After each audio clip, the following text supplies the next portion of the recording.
আজ group C group D অযোগ্য তালিকা প্রকাশ। তালিকায় গ্রুপ সি গ্রুপ ডি মিলিয়ে প্রায় ৩,৫০০ অযোগ্য। বিকেলে এসএসসি সাইটে পাওয়া যাবে তালিকা। গ্রুপ সি ও গ্রুপ ডি আলাদা আলাদা তালিকা প্রকাশ।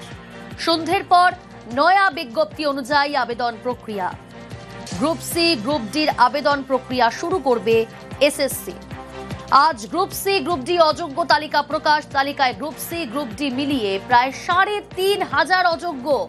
বিকেলে এসএসসি সাইটে পাওয়া যাবে তালিকা। গ্রুপ সি ও গ্রুপ ডি আলাদা আলাদা তালিকা প্রকাশ।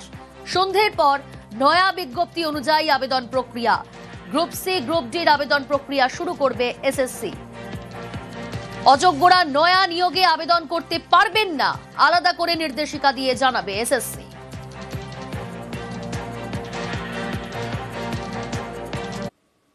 শুভেন্দু অধিকারীর এসআইআর হুঁশিয়ারি। 50% এসআইআর হলে তৃণমূলের হার, দাবি শুভেন্দুর। কমিশনের কার্বলিক অ্যাসিডে সাপ বেরোচ্ছে, কটাক্ষ শুভেন্দুর। ভুয়ো ভোটার কমলেই ছাপ্পা ভোট বন্ধ, কটাক্ষ রাজ্যের বিরোধী দলনেতা শুভেন্দু অধিকারী। অন্যদিকে বাংলা থেকে মুছে যাবে বিজেপি। শুভেন্দুর হুঁশিয়ারিতে পাল্টা নিশানা কুণাল ঘোষের। 50% এসআইআর সাকসেস হলেই তৃণমূল হেরে, 100% এখানে সাকসেস হবে না। বিহারে হয়েছিল, তার কারণ রাজ্য সরকার সাহায্য করেছে। এখানে রাজ্য সরকার বিরোধ করছে, এনআরসি বলছে। রাজ্য সরকার জানে বাংলাদেশি মুসলিমদের নাম বাদ চলে গেলে, মৃত ভোট চলে গেলে ছাপ্পা মারবে। আতঙ্ক না হলে 12টা স্টেটে হচ্ছে, শুধু বিজেপি রুল নয়, নন বিজেপি স্টেটও হচ্ছে। কোথাও হইচই নেই, কোথাও মিছিল নেই, মিটিং নেই, গেল রোগ নেই। একমাত্র এখানে বুঝতে পারছেন, ইলেকশন কমিশন ঘটতে কার্বলিক অ্যাসিড দিয়ে দিয়েছে, সাপগুলো এখন বেরোচ্ছে। দলের কর্মীদের মানসিকতা তলানিতে মনোবল ভেঙে গেছে, তাদের চাঙ্গা রাখতে বলছেন। বীভৎসভাবে হাঁটতে চলেছে বিজেপি। বিরোধী দলনেতা হতে গেলে যে 30 জন বিধায়ক দরকার, সেই 30-এ এবার বিজেপি পৌঁছবে না। বাংলার প্রতি লাগাতার বঞ্চনা, প্রতিশোধ সমস্ত করতে করতে মানুষের অস্তিত্বে টান মারা বিজেপি বাংলা থেকে মুছে যাবে। শুভেন্দু বলছেন গর্তে অ্যাসিড দিলে সাপ বেরোবে। সেই জন্যই মনে হয় আজকে মিঠুনদাকে দেখলাম অনেকদিন বাদে 2-4টে কথাবার্তা বলছে। যে নিজেই বলে আমি গোখরো, আমি কোবরা। বিধানসভায় নন্দীগ্রামে জয় নিয়ে কনফিডেন্ট শুভেন্দু। নন্দীগ্রামে বিধায়ক হবে তৃণমূল প্রার্থী। আতঙ্কে আছেন শুভেন্দু, কটাক্ষ কুণাল ঘোষের। তৃণমূল 8,200 লিড ছিল। এসআইআর কমপ্লিট হওয়ার পরে এই সিটে বিজেপি যাকে দাঁড় করাবে, যে কোনো হিন্দু লোককে দাঁড় করাবে বিজেপি, 20,000 ভোটে। ঘৃণা করে লোক এখানে। শুধু নন্দীগ্রাম থেকে ফোন গেছে অভিষেকের অফিসে যে সেবাশ্রয়ের প্রজেক্টটা নিয়ে আমাদের এখানে একটু আসুন। শুভেন্দু এবং ওখানকার বিজেপি এত আতঙ্কে আছেন যে তড়িঘড়ি আজকে একটা টেবিল পেতে নানা ধরনের শিশি বোতল নিয়ে বসতে হয়েছে। নন্দীগ্রাম থেকে এবার তৃণমূলের যিনি প্রার্থী দাঁড়াবেন, তিনি আইনসম্মতভাবে লোডশেডিং না করে, নির্বাচন কমিশনকে কাজে না লাগিয়ে তিনি বিধায়ক হবেন।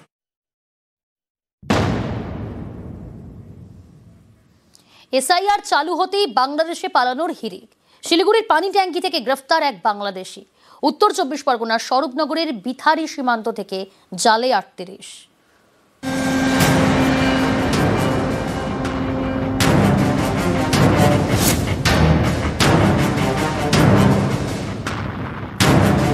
এসআইআর ভোটার তালিকায় বিশেষ নিবিড় সংশোধন 28শে অক্টোবর থেকে চালু হয়েছে পশ্চিমবঙ্গে।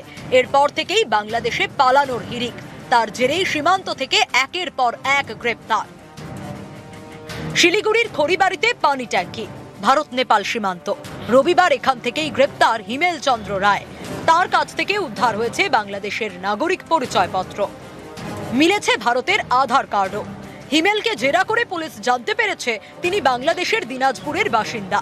এবছরের ফেব্রুয়ারিতে ভারতে অনুপ্রবেশ করেন, তারপর ভুয়ো নথিতে আধার কার্ড তৈরি করে ফেলেন। এরপর বাংলাদেশে চলে যান, অগস্ট মাসে ফের ভারতে আসেন, তারপর বাগডোগরা এলাকায় থাকছিলেন। এরই মধ্যে পশ্চিমবঙ্গে চালু হয়েছে এসআইআর। শেষবার এসআইআর হয়েছিল 2002 সালে। নিয়ম অনুযায়ী 2002 সালের ভোটার লিস্টে নাম থাকলে কোনো নথি দিতে হবে না। সেই সময় ভোট দেওয়ার বয়স না হলে মা বাবার নাম 2002 সালের ভোটার লিস্টে থাকলেই হবে। এর কোনোটাই নেই হিমেলের, তাই বাংলাদেশে পালাতে চেয়েছিলেন, তার আগেই গ্রেপ্তার।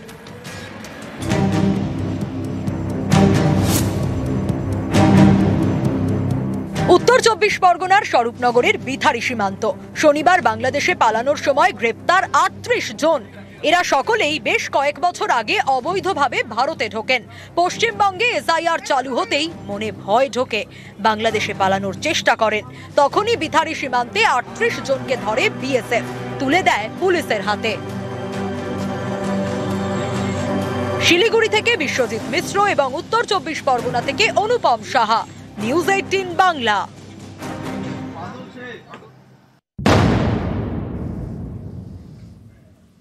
একে স্কুলের ডিউটি, তার উপর এসআইআর এর কাজ। এ নিয়েই চিন্তায় বিএলওরা। তাদের দাবি, স্কুল করিয়ে বাড়ি বাড়ি যাওয়া কার্যত অসম্ভব।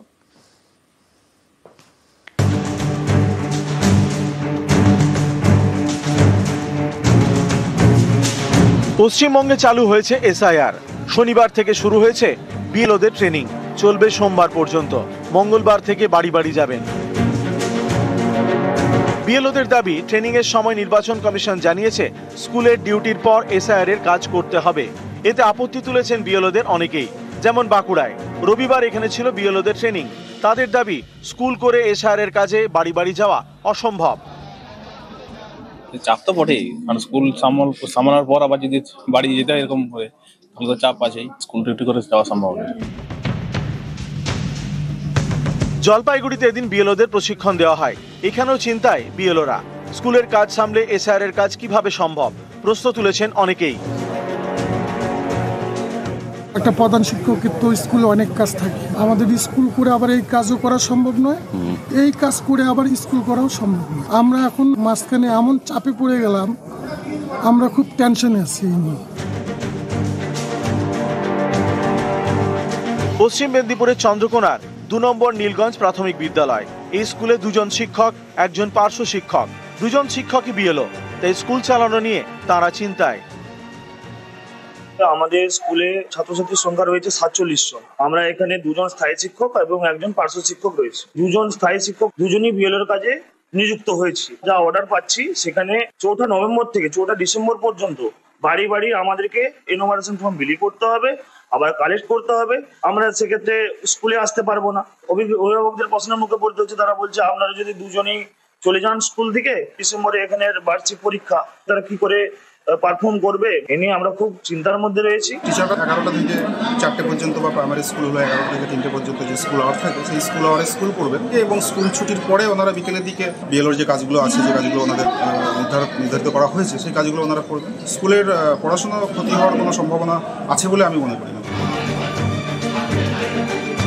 নিউজ 18 বাংলা। বিভিন্ন স্কুলে শিক্ষকদের বিএলও ডিউটি, কমিশনকে তো প্রাপ্ত বসুন। স্কুল শিক্ষা দফতরকে কিছুই জানানো হয়নি। প্রতিক্রিয়া শিক্ষামন্ত্রীর। কোনো একটা লিখিত কমিউনিকেশন নির্বাচন কমিশন স্কুল শিক্ষা দপ্তরকে করেনি। একটা কোনো কমিউনিকেশন নেই। কোন টিচারকে নিচ্ছে স্কুল শিক্ষা দপ্তর জানে না। তা টিচাররা যে কথাটা বলছেন, কথাটা তো ঠিকই বলেছে। একটা সরকারি সংস্থা একটা সরকারি সংস্থাকে চিঠি দেবে, কমিউনিকেশন করবে, স্বাভাবিক কথা। এতে অসুবিধা কোথায় আছে আমি বুঝলাম না।